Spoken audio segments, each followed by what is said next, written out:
How's it going, guys? Dragonstar Production here with clearly something new, but I felt like branching out and doing something a little fresh, and it would be a whole lot of fun. So, with that being said, this is the first of hopefully many more reviews, and I thought, well, since I'm branching out, so did this show, and this is why the Harley Quinn Show was amazing.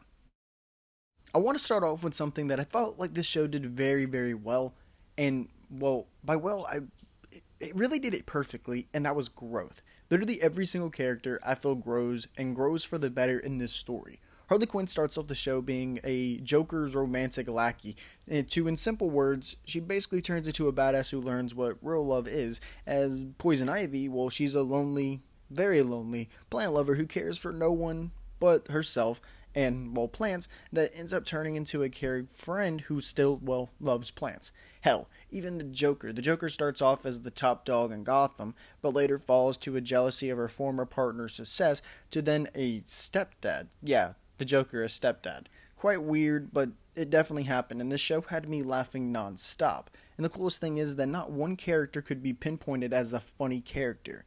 I really want to say this show does a very good part in making everyone have their own moment to shine in basically every single episode that they take place in. Harley herself has a perfect blend of dark humor and her modern day humor that people actually come to love. That's kind of Deadpoolish, but it's not too over the wall. So personally, I think it's the perfect blend of Harley Quinn.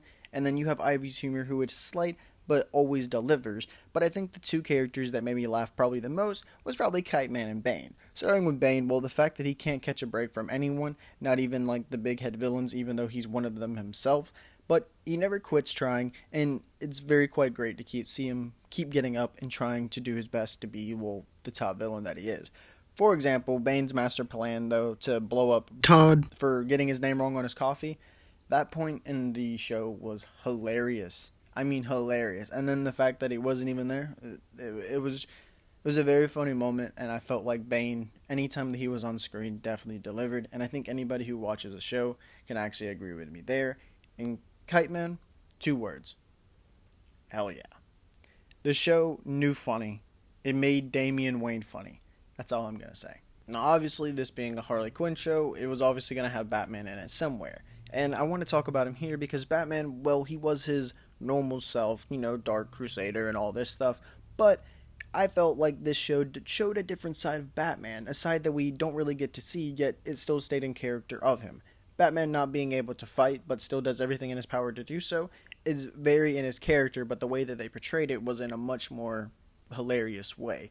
Like, well, for one, he does fight Bane, gets his leg broke, that's something, but on the note that he literally does anything in his power, then he's crippled, and then he goes and just him sitting in a chair. Just look at this image. I'm gonna post it right there. Just look at Batman sitting in a chair. It looks so awkward, but you'll see. But then he ends up having Alfred end up fighting crime in his absence, and all of this stuff that ended up happening was golden with Batman. There was a whole episode about it too, so if you don't want to watch the whole show, just watch this episode of Batman to see a completely different side of him. The show definitely makes you laugh. It stays on your toes. You literally never stop laughing.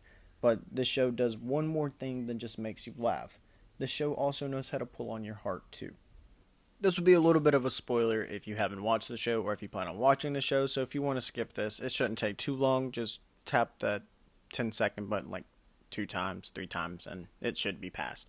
But anyway, the Joker actually ends up killing Poison Ivy, and this moment was a massive emotional scene for the series that definitely delivered. We felt for all the characters that were there. We felt for Harley. We felt for Poison Ivy.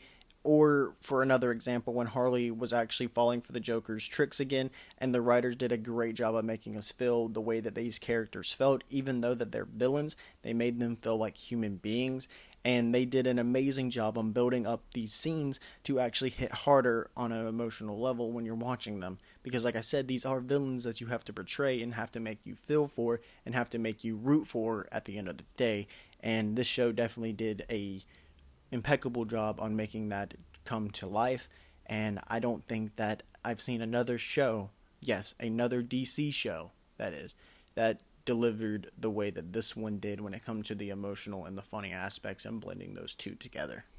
The Harley Quinn Show also did not fail to shine when it comes to their side characters. Harley's crew, when it came to Dr. Psycho, King Shark, Clayface, and Cyborgman, well, they all had different roles, and Psycho, well, he was a piece of crap. In simple words, I mean, just watch his first episode and the way he's introduced. Definitely a piece of crap. King Shark, well, he's a super tech savvy, smart killer, which is the exact opposite of his portrayal in the Suicide Squad movie, so that completely shocked me when I first watched it, because I watched it with no trailers or anything. I just straight up watched the show. And Clayface, well, he's a goated actor. Sometimes he does come off a bit annoying, but I definitely see where his humor is there and where he is a funny character, and he definitely does give relief when times are needed. And that being said, you have Cyborgman, who is a war criminal that has all these own stories and perks that, well, none of them really come into play, but when they do come into play, they're typically very gross, like very gross.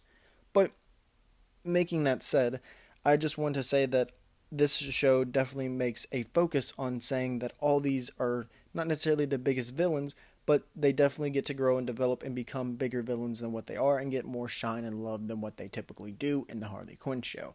From the main characters to freaking literally Condiment Man. Condiment Man's in this show, and I actually feel like we actually see his character grow, even though it's literally the slightest bit, but his and Kite Man's interactions were great. You definitely should just go watch the show. That's all I have to say.